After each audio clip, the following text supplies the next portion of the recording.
하나님께 영광의 박수 올려드립니다. 할렐루야. 찬양처럼 날마다 때마다 시마다 365일 주님과 동행함으로 하나님의 나라가 그 삶의 자리에 증거되고 선포하는 삶을 살아가시기를 주님의 이름으로 축복합니다. 새해가 밝고 벌써 열흘이 지나갔습니다. 벌써 1월 중순이 되었네요. 오늘 제가 성도님들 얼굴을 좀 보니까 어떤 분들은 밝기도 한데 어떤 분들의 표정은 썩 그렇게 밝아 보이지가 않아서 옆에 분들 한번 보시겠습니까? 한번 얼굴 한번 살펴보시죠. 인사하겠습니다. 할렐루야. 주님의 은혜가 가득하기를 소망합니다. 우리가 이렇게 매번 이렇게 인사를 하는데 속으로는 그렇게 생각하실 수도 있겠어요. 똑같은 날이지 올해라고 별다를 게 있겠어. 어저께 살아온 것처럼 오늘도 살아가고 그냥 그렇게 사는 거지. 이렇게 하시는 분들이 계실지도 모르겠다 이렇게 생각이 됩니다. 지난 한 주간도 참 고생 많으셨습니다. 사는 일이 참 쉽지 않다. 예. 그 초등학생 그 손자한테 물어보세요. 지금 사는 게 어때? 그럼 뭐라고 대답할까요?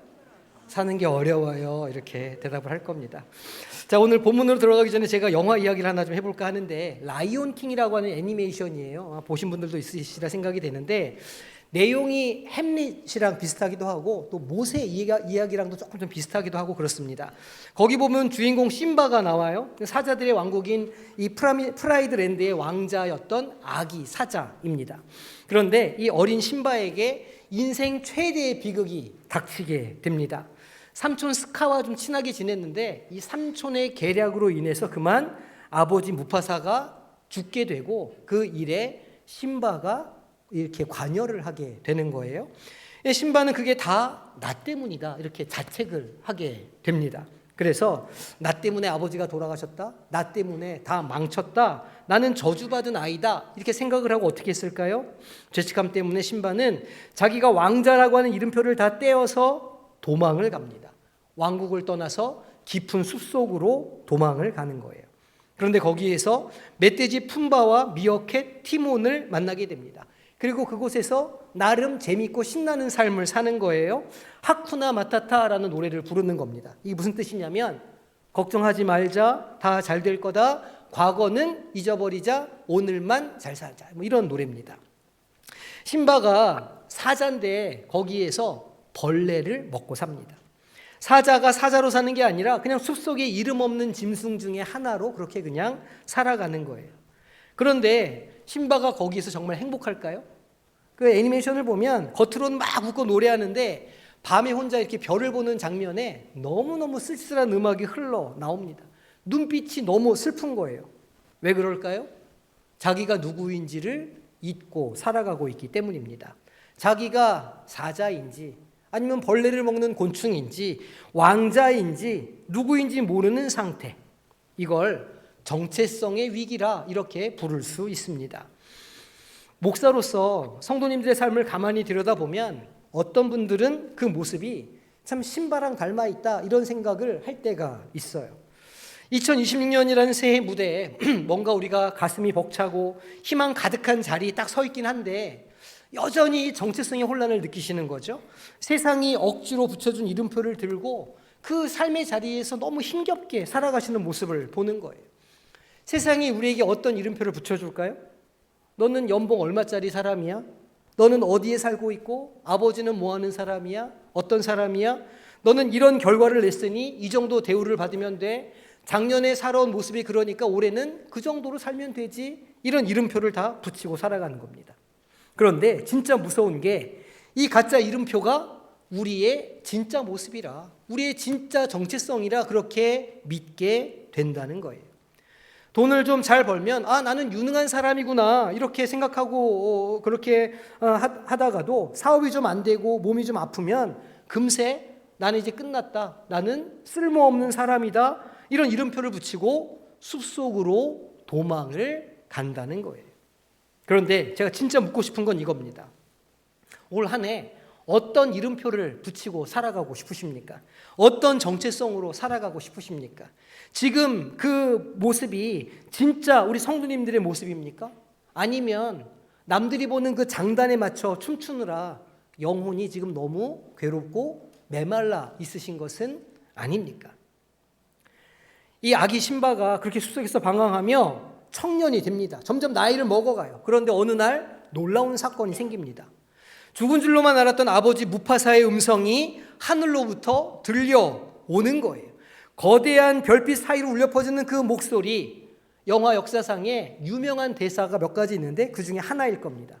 신바, 내가 누구인지 기억해라. 신바, 내가 누구인지 기억해라. 저는 이 장면을 보면서 마치 가시떨기 나무에서 모세를 부르시는 그 하나님의 음성을 듣는 것과 비슷하다고 그렇게 느꼈습니다. 모세야, 내 발에 신을 벗으라. 이곳은 거룩한 땅이라. 이 음성은 단순히 신바 정신 차려 그런 말이 아닙니다. 신바야, 너는 왕자다. 너는 내 아들이고 너는 이 왕국의 진정한 후계자다. 이 정체성을 말해주는 확증의 음성이었죠. 그래서 이 음성이 들리는 순간 신바는 사로잡혀 있던 거짓된 이야기, 나는 죄인이고 도망자이다 라고 하는 이 생각에 균열이 가기 시작합니다. 오늘 우리가 이 예배당에 모인 이유도 비슷하다고 생각합니다. 2026년이라고 하는 이 거친 들판을 달려가야 하는 우리 모두에게 하나님께서 오늘 본문을 통해서 이 음성을 들려주시기를 원하는 거예요. 내가 누구인지 기억하라. 이제 이곳에 오신 우리 성도님들의 진짜 이름이 무엇인지를 우리가 살펴보기를 원합니다. 오늘 우리가 읽은 사도행전 10장 말씀, 여기에는 아주 기가 막힌 반전의 드라마가 숨어 있습니다. 주인공은 베드로예요. 알다시피 베드로 부산 사람이죠. 성격이 좀 급합니다. 오늘 이 베드로가 고넬료라고 하는 이방인 장교의 집에서 지금 하나님의 말씀을 증거하고 있습니다. 옛날 같으면 상상도 못할 일이죠. 어떻게 이방인과 함께 겸상을 하고 같이 예배를 드리겠어요? 그런데 베드로가 말씀에 순종해서 고넬료 앞에서 예수님을 소개하는데 오늘 본문의 핵심 문장이라고 할 수 있는 게 바로 38절 상반절 말씀입니다. 우리 한 목소리로 합독하겠습니다. 하나님이 나사렛 예수에게 성령과 능력을 기름 붓듯 하셨음에 아멘. 기름을 부으셨다 이런 말이 나옵니다. 이게 조금 좀 어렵게 들리실 수도 있는데 쉽게 말하면 하나님께서 예수님의 가슴에 공식 이름표를 딱 붙여주셨다 그렇게 이해하시면 돼요. 그 이름표에 뭐라고 쓰여 있을까요? 너는 내 사랑하는 아들이다. 사랑하는 딸이다. 그 이름표가 예수님에게 붙어 있다 그런 말입니다. 이 말씀이 왜 중요할까요? 드라마나 영화 보시면 등장인물들이 나오지 않습니까? 주인공이 나와요. 우리가 그걸 캐릭터라고 부르죠. 배우가 무대에 올라가기 전에 제일 먼저 대본을 받으면 하는 일이 뭘까요?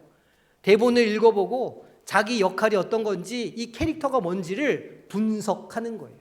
이 사람이 어떤 성격을 가진 사람인가? 이 사람이 어떤 능력을 가진 사람인가? 어떤 배우를 가진 사람인가를 막 연구를 하는 거죠. 왕인지 거지인지 세상을 구하는 영웅인지 그 캐릭터를 확실하게 공부를 해야 연기가 나오기 때문이에요. 예수님이 첫 무대에 오르셨는데 그 공생애를 시작하시자마자 세례를 받으시면서 하나님으로부터 그 캐릭터를 부여받으셨다는 겁니다. 그 캐릭터가 뭐라고요? 너는 내 사랑하는 아들이다. 이 이름표가 주님께 딱 붙으니까 그 다음 이야기가 어떻게 이어질까요? 38절 후반절입니다. 함께 읽겠습니다. 그가 두루 다니시며 선한 일을 행하시고 마귀에게 눌린 모든 사람을 고치셨으니 이는 하나님이 함께 하셨음이라. 할렐루야. 여기서 우리가 주목해야 할 순서가 있어요. 보통 사람들은 예수님이 대단한 능력이 있으셔서 기적을 행하신 거야 라고 생각합니다. 그런데 오늘 베드로는 전혀 다르게 말을 하는 거예요. 하나님이 하셨기 때문에, 하나님께서 예수님을 사랑하는 아들이라 불러주셨기 때문에 주님이 그런 능력으로 사셨다 말하는 겁니다. 이게 우리 인생에 너무너무 중요한 비밀이죠. 우리는 자꾸 뭘 할까 이런 고민을 하는 겁니다. 목사님, 2026년에 제가 뭘 해야 하나님이 기뻐하실까요? 제가 어떤 결과물을 내야 행복한 삶을 산다고 말할 수 있을까요? 이렇게 말합니다. 그런데 하나님은 우리에게 어떤 사람이 될 것인가를 먼저 요구하시는 거예요. 본문을 잘 보십시오. 예수님이 병자를 고치고 선한 일을 하셨기 때문에 하나님의 아들이 되신 게 아니에요. 이미 하나님의 아들이라고 하는 이름표가 확실했기 때문에, 그 정체성을 갖고 계셨기 때문에 병자들을 고치고 사명을 감당하는 이야기가 자연스럽게 흘러나오게 된 겁니다. 아들이라는 정체성이 잡히니까 구원이라고 하는 사명이 저절로 만들어지게 되었던 거죠. 우리가 우리 인생에 자꾸 지치는 이유가 있습니다. 우리 가슴에 붙인 이름표는 불안, 염려, 걱정 한가득인데 자꾸 억지로 사명자의 삶을 살려고 하니까 몸에 맞지를 않는 거예요. 막 힘든 거죠. 마음은 텅 비어 있는데 내 의로 선한 일을 막 하려다 보니까 왜 나만 이렇게 고생을 하나? 왜 아무도 나를 몰라주나? 이런 서운함이 터져 나올 수밖에 없는 거죠. 베드로가 이 고넬료의 집에서 깨달은 게 바로 이겁니다. 아, 하나님 앞에서는 유대인이냐 이방인이냐 하는 세상 이름표가 아무 의미가 없구나. 잘 사냐 못 사냐, 나이가 많으냐 적으냐, 남자냐 여자냐, 이거 하나님 앞에서는 아무 의미가 없구나. 하나님이 기름 부으시고 성령을 부어주시고 사랑하신다고 하는 그 이름표 하나면 충분하구나. 베드로가 이걸 깨달았던 겁니다. 그러면 오늘 이 본문의 주인공이 누구일까요? 베드로일까요? 고넬료일까요? 아닙니다. 베드로를 부르시고 이방인 고넬료에게 성령의 충만의 역사를 보내주신 하나님이 주인공이시죠.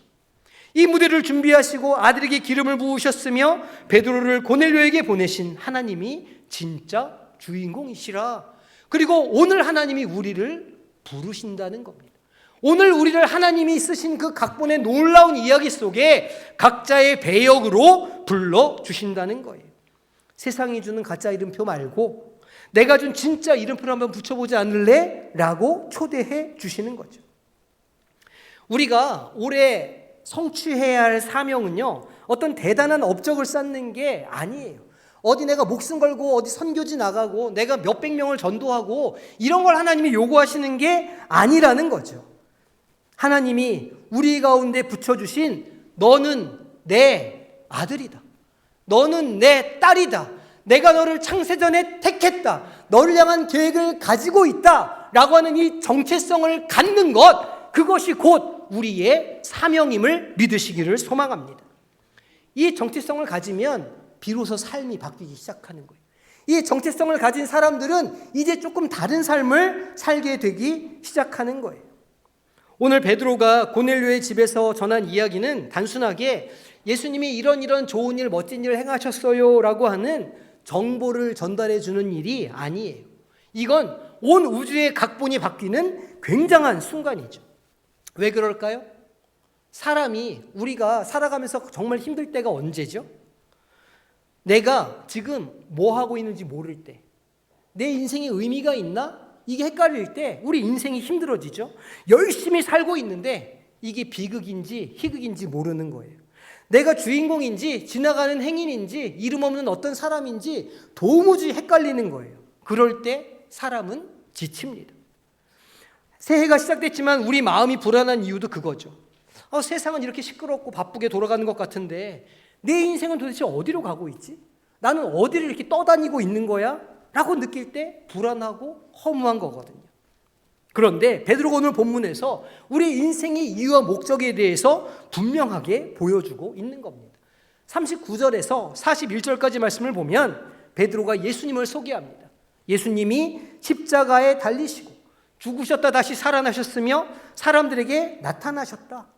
이게 무슨 말이냐면 하나님께서 세상을 창조하시고 피조물들을 지으시며 계획했던 진짜 이야기가 있었는데 예수님이 그 진짜 이야기를 우리에게 들려주고 그 이야기를 완성하기 위해 오신 분이라 그 이야기입니다. 우리는 원래 다 하나님의 아들로, 사자의 아들로 신바처럼 태어났다는 거예요. 우리는 세상의 주인공으로 태어났다는 거죠. 그런데 죄가 몰래 우리 인생 가운데 들어와서 우리 가슴에 다른 가짜 이름표를 붙여주는 거예요. 넌 안 돼. 너는 성공할 수 없어. 너는 저주받은 거야. 너는 절대로 잘 될 수가 없어. 너는 우울한 인생이야. 너는 실패한 인생이야. 라고 하는 가짜 이름표를 붙여줬다는 거예요. 그런데 예수님께서 이 땅에 오셔서 그 사망 권세를 이기시고 가짜 이름표를 떼고 진짜 이름표를 우리 가운데 붙여주신다는 거죠. 그리고 부활하시면서 온 세상에 선포하신 겁니다. 죽음도 슬픔도 그 어떤 것도 이 능력을 이길 수 없다. 내가 하나님의 사랑을 이 세상에 다시 선포한다. 하나님의 사랑은 변하지 않는다. 하나님의 구원은 반드시 이루어진다. 우리를 완전히 다른 이름으로 불러주셨다는 겁니다. 이걸 하나님의 이야기 구속사라고 부르죠. 그럼 이 구속사에서 우리가 맡은 역할이 있을까요? 있습니다. 42절이 그걸 기록하죠. 우리에게 명하사 백성에게 전도하되 하나님이 살아있는 자와 죽은 자의 재판장으로 정하신 자가 곧 이 사람인 것을 증언하게 하셨고, 누구를 증언하는 걸까요? 예수 그리스도를 증언하는 게 우리의 사명이요 인생의 목표라는 겁니다. 왜요? 나를 구원해 주신 분이니까. 내 인생의 의미를 발견케 해 주신 분이니까. 내 삶이 비로소 빛을 볼 수 있도록 해주신 분이 예수님이시니까 그 분을 전하라는 사명이 우리에게 있다는 말씀인 거예요. 아마 올해가 시작됐지만 2주밖에 안 지나갔지만 벌써 그런 생각을 하시는 분들이 있을 거예요. 2주밖에 안 지나갔지만 만만치 않구나. 올해도 쉬운 인생이 아니겠구나, 이렇게 생각하시는 분들이 분명히 있을 겁니다. 세상은요 여전히 우리에게 가짜 이름표를 붙여주려고 우는 사자처럼 달려들 겁니다. 그런데 걱정하지 마세요. 우리에겐 이미 하나님의 변하지 않는 부르심, 너는 내 사랑하는 아들이다.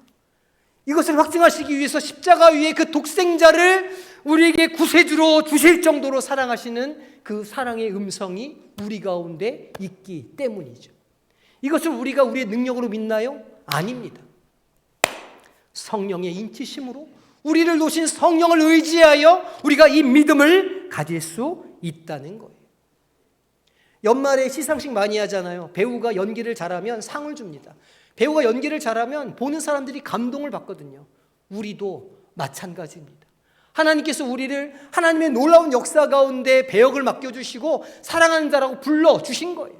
우리가 그 역할을, 그 사랑하는 자의 삶을 잘 살아가면 우리가 누군가에게 감동이 되고 기쁨을 주는 삶이 될 수 있다는 거죠.